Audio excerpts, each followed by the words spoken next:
Looking to make some healthier habits this holiday season?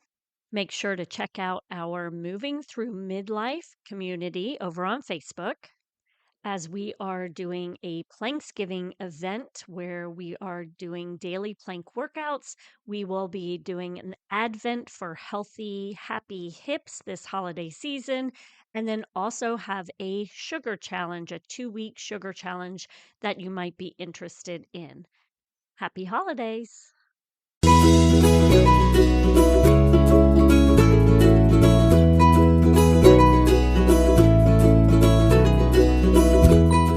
Hi, I'd like to welcome you to Raising Healthy Humans. I am your host, Courtney, a personal trainer and health coach, and the founder of FormFit, a community where I help busy moms move more. As a busy and sometimes overwhelmed mom of 3 myself, I understand that it can be difficult to find ways to live and raise healthy families. It is my goal to help provide you with the information and tactics you need to help raise healthy humans.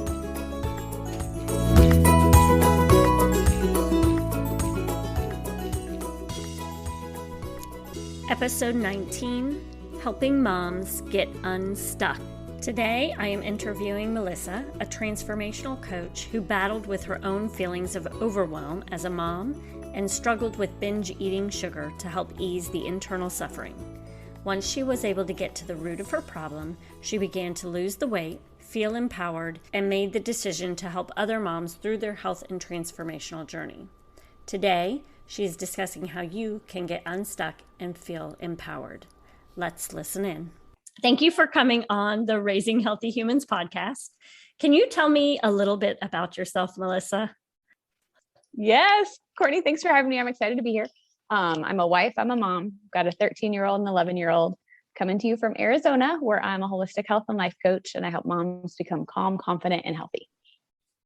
Excellent. And what is one thing as a holistic health coach? What is one thing that you are noticing right now with families and as kids are going back to school? What are you noticing for these moms? I'm noticing a little bit of stress, but also a little bit of relief, because I think, it's easy as a mom to maybe not have that time that we need to ourselves. And so I feel like some moms are kind of like, oh, I've got some time to myself, and they're excited about it, but then maybe they feel guilty about feeling excited. And so just all of the emotions that kind of go with that and kind of getting back into that back to school routine. Okay. And what is one thing that you would recommend to moms right now to help them take a little bit of time for themselves? Yeah, I love just encouraging moms to maybe block 10 minutes in their calendar. Just schedule some time to kind of decompress, unwind, get your emotions in check before you go pick up the kids or before your family gets up in the morning, whenever that is for you, because we're all different. But just make sure you're giving yourself some time, build it into your day so that you're able to kind of decompress and unwind and maybe process. Like maybe there's some stuff that you feel like you just need to do a brain dump and just get all those thoughts out of your head. And that's one thing that I've noticed for myself as well, is I used to always allow my family to kind of dictate my life. Mm-hmm. And for me, I now made the decision that I was going to wake up early every morning and give myself at least 20 minutes to myself. And what a world of difference it makes. Yeah. Watch out though, because I also started off with 20 minutes and now it just keeps getting longer and longer and longer. Well, yes. And I keep pulling my clock back. So, but I don't think I want to wake up too early. Because then you start working into the, lack of sleep, not getting enough sleep, which is going to work and you're against getting you up as before well. dawn. Yes. Yeah.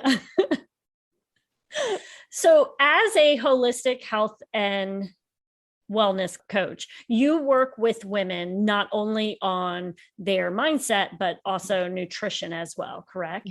Okay. Yeah, absolutely. I was just going to say it's really kind of a beautiful journey of helping women learn to listen to their bodies, because we're all different. So we learn, how to listen to your body and how to honor and respect what your body needs rather than your neighbors or whoever else maybe you heard about a plan from, but really tapping in and listening to your body. Right. And how would you recommend someone to start to do that? Because I'm thinking for those of us who are people pleasers, it's really not, we are constantly trying to say yes to everyone. So what would you recommend for someone who's just starting this journey of trying to take some time back for themselves? What would you recommend for them?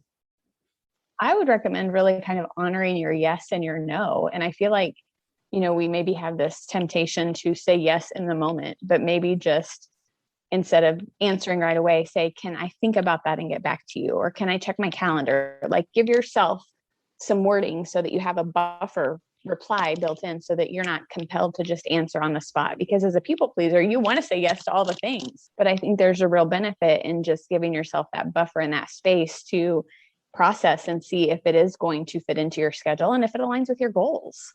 So how do you work through that whole process of these moms who just, it's this guilt that they're not responding quick enough. They're not doing what other people want of them? I guess I would be curious and I would ask, is what other people wanting of them in alignment for what they want and the vision they have for themselves? Because so many times we can get so caught up in trying to be all the things to all the people that we lose ourselves. And I think that happens to a lot of moms. We lose ourselves because we, have these kids and we have these responsibilities and we think we need to be all the things, and don't lose yourself in that. So I think a good reply to answer that question might be, thank you for asking. May I get back to you in 24 to 48 hours after I've looked at my family's schedule? That might be a really good phrase to use. And then if you need to, put a note in your calendar for that 24 to 48 hours to follow up with so-and-so on XYZ. Perfect. Yes, because I'm thinking of how this could then turn into something. I say I'm going to get back to them. I don't get back to them in a timely manner. And now I'm feeling guilt about not getting back to them because this is what we do. It's that self-sabotage. We are very hard on ourselves. And speaking of like self-sabotage, we as women, and I'm sure it's a lot of people, but I think mostly women tend to just constantly get in our heads and we will replay. You go out to dinner with friends and then you start to replay everything you said that night and how it could have been misconstrued and all of that. How do we start to work through some of this? Yeah. And I really think it's changing your mindset, right? Because that's your thoughts become your beliefs and your beliefs become your actions. So where do we need to start at that root cause to not go down that trail? And it all starts with our thoughts and our mindset. And so I think we need to really kind of retrain our brain and ourselves to learn a new way of being, because it is possible to not live in that place. Because I used to be in that place and I used to overanalyze everything and process everything. And it was mentally exhausting. It was like a gymnastics show up there. And now it's not so much a thing. Like, yes, I think there's benefit in maybe like assessing the day and evaluating what went well, what didn't go well, what you could change, but not get hung up on that loop of that self-sabotage and that beating yourself up. And that's really kind of looking at where the root of where the self-sabotage comes in, what caused it in the first place, and how do we handle that? Because that's the main driver of the situation, not just the conversation at dinner maybe that didn't go well. Very interesting. I'm all about the root cause, man. So in your course that you offer, you're digging deeper into the root causes of why we do what we do. Absolutely. Because if you can start with why and you can identify that, that's where we can change. It's when we spin our wheels and we don't know why we're doing what we're doing and we're just spinning, we're not going to have that change and that transformation because we haven't identified the why. Everything starts with why, and you've got to start there. Right. Now, for the younger moms, for the newer moms, they've just younger kids. Yes, thank you. That is also a very difficult time because you're constantly hearing other people and their opinions, and you start to really question how your parenting style is. And honestly, if I'm thinking about this, it's not even just new moms. I think about this constantly for myself Mm-hmm. with, are they in front of screens too long? Mm-hmm. How are Mm-hmm. my children compared to other Mm-hmm. children in that they're going to school with? And, you know, you've got this whole spectrum of moms trying to figure out what to do. Mm-hmm. Do you have Yeah. any recommendations for just how to not constantly go outside Mm-hmm. and looking at what others are doing? Yeah, I think there's some really practical things you can do. I think the main cause and the best thing to do, which is also maybe the most challenging, is to really learn to listen to yourself and trust yourself. Because we all have our, our gut, our instinct, our intuition, God, whatever that is. We all have that inside of us. And it's really learning to tune into that voice and act on it. So I think that's the big thing. But I think, if that seems overwhelming and big and like, oh my goodness, I don't know how to do it. One thing you can do is really just acknowledge that you are your children's parents. Like God entrusted you to them for such a time as this, and you have everything you need. They have everything they need. And if you fall into that trap of comparing or wondering how your kids are doing XYZ, maybe kind of put those blinders on like they do on horses and just monitor what you're allowing in and where those thoughts are coming from. And maybe just focus on what you need to do for this season. And it's easy to do that on social media. We can go down this trail and see what they're doing and what these people are doing. And we've got reality TV, and it just really kind of choose where you're focusing on. And there's some great books, there's some great resources, there are things that you can really tap into to kind of navigate that as well. We are going to really focus on what we want. I think what I notice for many moms, I don't know if they really know what they want.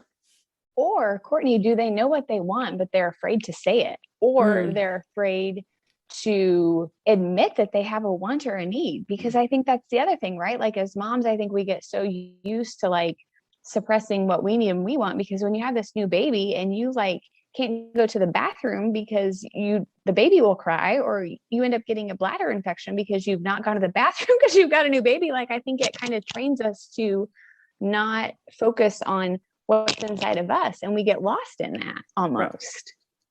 Yes, most definitely. I remember my children when they were little and how much you don't have time for yourself. You have zero time. And for those of us who need to have that space and time to refill, when? In the beginning, you mentioned taking that time, and we mentioned that taking the few minutes in the morning. But for new moms, that's probably not something they're going to be able to do. No, because they've been up all night. Right, exactly. And I mean, time or sleep is precious at that point. So they need to get everything they can.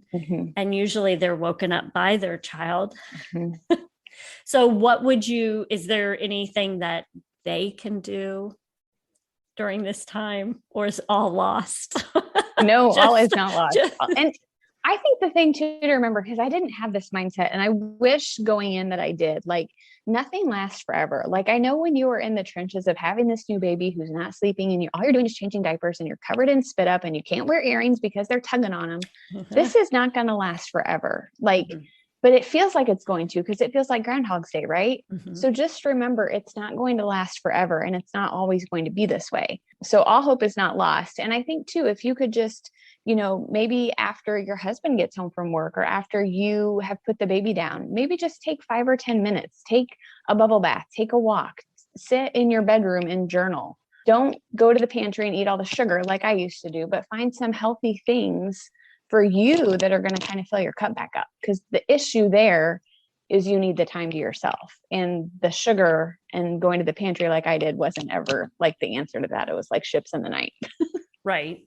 Just like with fitness, this, like you said, taking just a few minutes, we think it's got to be all or nothing. I've got to spend 30 minutes doing this thing, or it's not going to count. Yeah. So I like that you said that, even if it's just 5 or 10 minutes, where they walk outside the front door, they take a few deep breaths or something, Yes. and then come back inside. And Yes. yes, it may not fill your cup up completely, but my goodness, it gets it to the halfway point, right? Yes. And a splash is better than nothing. Let's be honest. Like, and there, along those lines, there's a great phrase I learned in my coach training that I think is worth maybe sharing. And it's that small hinges open wide doors. And I think so many times, like you said, we think we have to have like this huge hinge, but no, it's those small little things that we do every day that have that big result. So never minimize those small things every day that you can do, whether it's, you know, like you said, stepping outside to take a breath. Right. And you mentioned just a moment ago about how you personally would go to your cabinet for sugar. And can you talk into that a little bit more? Do you feel comfortable talking about that? Oh, of course. Yeah. Okay. So I was like the biggest sugar addict for it. And I thought that sugar was like the answer to all of my problems as a mom. I thought I was tired, so I would eat, you know, some Oreos. I thought I needed to feel happy, so I would drink a Diet Dr. Pepper and eat a big pretzel for lunch. Like I was totally living off of carbs and sugar, trying to, I don't know if it was trying to like make myself feel better. I don't know if it was trying to stuff feelings because I felt so many things as an overwhelmed mom and I didn't really like it. And I felt bad saying that. But I know for me, like sugar wasn't the answer and it oftentimes made things worse. And I didn't realize it at the time until I kind of worked through that and was like, wow, no wonder my moods were all over the place. No wonder I was hangry and tired and crabby and emotional. And it wasn't the solution, but I thought that it was at the time. Right. Because it was legal. Let's be honest. It's legal. It's widely, you know, socially acceptable. Everybody's doing it. Yeah. Very acceptable. Whether it be from, like you said, the carbs, the overloading the carbs, the sugar, the alcohol, which I see so many moms. Just that one or two glasses in the evening. In regards to that, how can we start to break that? I think, again, the harder and bigger question to ask is, why am I going to this? Or maybe, what am I looking for in this moment? Because yes, sugar does release those chemicals in the brain and it does make you feel good. And it does give you that good feeling, right? Like it's very easy to get addicted to that feeling, especially when you're an overwhelmed new mom in the trenches like I was. And so you get addicted to that feeling, but you don't realize the impact that it has later because it affects your blood sugar and your moods are all over the place and you're literally on a blood sugar roller coaster. And so I think the bigger question is, what am I looking for in this experience? And it's oftentimes not even sugar. It's not even food, but we think that it is. And so we turn to that. But maybe it's a lack of connection. Maybe it's feeling feelings that you don't like to admit about where you're at in your life, or maybe it's you don't like where you're living or your financial situation. Like it's usually there's a bigger area of discontent that we're trying to mask that with by using the sugar. Okay. And what if people figure out what that is? What's the next step at that point? Like they've identified, not only have they know, because I think for some people it's going to be going through a process trying to figure out what is it, but there are other people who know exactly what it is, why they're doing that. And it might be more than one thing. Let's be honest. Right. Because I have like a whole spew of things. So I would say, you know, find somebody to journey with you, find somebody that you feel safe and comfortable with and that can walk with you and help you. Like, I think the really beautiful thing about coaching is we help people get from where they are to where they want to be. And so find that safe space where you can have somebody journey with you and help you kind of connect those dots and make that plan to get you where you want to go. Because we can do it on our own. Like if you don't want to journey with someone, you could journal, you could read books, you could go to classes. There are lots of things you can do. I think it just depends on what's best for you in the situation. And for me, I needed somebody to journey with me because I tried all those things and they didn't work. And that's what you offer as well, correct? Absolutely. Is to allow people to go through that journey with you. Yeah. So can you tell us a little bit about your program, what exactly you offer? Yeah, absolutely. So I have a 12-week Finding Freedom program for moms who really want to get unstuck from whatever is holding them back in life, because there are so many things that come at us. And we think that maybe we want to lose weight or we want to get rid of the sugar, but I think we need to peel those layers back and ask what's behind that. And so it's really a process of getting to the heart of what holds us back and maybe makes us not feel calm and confident and healthy as a mom. What are we doing in our lives? What are we saying yes to? What are we allowing in? What are we putting in our bodies? And kind of creating this holistic picture of what life is like and what it can be like and get you from here to there. Okay. And then you said it's 12 weeks. Mm-hmm. And do you have certain things that you focus on each week, each month? Mm-hmm. Yep, we sure do. We have a weekly Zoom call with a different topic. Okay. Things might include finding your energy, like what gives you energy. We talk about nourishing our bodies. We talk about how to honor your yes and your no. We talk about sabotage. We talk about all these things that kind of come in and trip us up and make us feel stuck. Because the goal is stuck. Right. So let me ask you, if you don't mind, finding what nourishes you. What would be a little snippet of what you share with them? Yeah. So the tricky thing with nourishment and energy, I feel like they kind of go hand in hand, is there are two main ways that we get energy and we get nourishment. And one is through food and the other is through activities. And so it's kind of figuring out based on you and your life and your body, which does that for you, like which foods are going to energize you, which activities are going to energize you. How are you going to walk away feeling nourished and supported and healthy and ready to go and tackle motherhood? You mentioned nourishment and helping them with that. And you also had mentioned earlier about listening to your body. So is there something that moms could be doing in regards to nourishment and listening to their body with the foods that they're eating? Absolutely. Because that's a huge part of it, right? Because what works for one doesn't work for all. And so really, again, it's slowing down and it's recognizing which foods work for your body type, which foods give you energy, which foods take away your energy, which foods maybe even make you a little bit crabby, because there's a big correlation between food and mood. And so really, I think if you wanted to do something tangible after this podcast, you could start to journal. You could start to journal. I ate this. I increased my energy. It took away my energy. It made me feel this. And you really get the bigger picture of how food impacts you, because we're all different. Perfect. Is there anything that you would say that they can start to do today to help them on this journey of taking care of themselves? Yeah, I think the main thing would be to recognize that they matter and that they're worth taking care of. Because if you don't believe that and you don't operate from that space, it's not going to last. You have to believe and know that you matter and that you're worth taking care of, and that it's okay to take care of yourself and it's okay to fill your cup. And I feel like there tends to be judgment and shame and guilt from other moms, maybe when you do that. And so just push those voices aside and just focus on being the best version of yourself you can be for your family and for yourself. But I think sometimes it's easier to do it for our family instead of ourselves. So, well, and even if you start there, start for your family. For yourself, do it for your family. Right. Yeah. I think that's definitely a key there, because some people just aren't willing to do it for. Right. That was me. I didn't have any reason to change. I mean, I was perfectly happy being crabby and eating sugar all the time. Like, so, what a great life. So what was it that made you finally change? My kids. I'm like, I don't want to be this mom to them. This isn't how I want to raise them. This isn't what I want them to think of me as. This isn't what I want them to remember me by. It was totally for them. Okay. There wasn't like a breaking point or anything? Yeah, I think there was. I mean, there were so many breaking points. It was like the perfect storm, I call it. Had a new baby. He wasn't sleeping at all, so I was exhausted. Our 2-year-old had sensory challenges and undiagnosed food allergies. My husband was traveling for work, and I had just gotten diagnosed with PTSD from childhood trauma. So perfect storm right there. Right.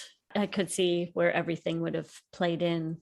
Yeah. And I was like, you know what? I need to change for them. Like I didn't believe in myself enough or have enough self-worth and value to do it for me, but I could do it for them. And then look at where you are now. Now you teach others to do the same thing. Yeah. Which Because is it's wonderful. a hard concept to grasp, right? Like we have been bombarded with messaging that you're selfish and you're this and you're that. And I don't think anybody wants to feel like a selfish mom. Like we carry enough guilt and shame as it is, like you mentioned earlier. And then to throw that layer on, it's debilitating. Yeah, it definitely is. It's much tougher than I think we realize. And I feel like the last year has made it worse, even with all the differing opinions on everything. Oh, most definitely. Different opinions, having to homeschool your children, having to pretty much take everything on, and not having a ton of support. You know, we were all kind of left to figure it out for ourselves because we also couldn't get together with family. And, you know, so it was just one thing after the next for everybody. As we close out, is there anything that you'd like to mention? And also, where can we find you? And where can everyone go to if they're interested in your course? Give us all the information. Give you all the juicy details. Yes. I just want moms to know that anything is possible. Nothing lasts forever. And I really do desire to create a safe space for moms to be their authentic selves, because there is a lot of judgment and there is a lot of guilt. And like I said, we carry so much of that on our own. So why not have a safe space where you can have encouragement and support and grow and change in the process? Like that's what I wanted as a new mom. And I tried to find it in different groups and clubs, and I didn't find what I needed. And so that's why I'm doing what I'm doing. And you can find me at coaching.com, freetobecoaching.com. I'm on Facebook, Happy Healthy Mama. And then we will also make sure everything is in the show notes so that people can just click on the show notes to find you. Perfect. Yeah. And I have lots of free gifts on my website. So if people want to go there, there's like a free sugar guide. There's a free time guide. Like there's something for everything. Perfect. Yay. Well, thank you for having me. Yes, of course. Thank you for taking time out of your day to listen to our podcast, and I hope you were able to find some valuable information from Melissa. All of her links will be in the show notes, along with information for her upcoming program beginning on September 13th, Finding Freedom, a 3-month mindset and accountability program helping you to become calm, confident, and healthy. And if you are a mom who is just feeling alone in this phase of motherhood, then I would love to have you join us in our Form Fit Mom community over on Facebook, where we get together for conversation, activities, share recipes, and exercises. Have a wonderful day.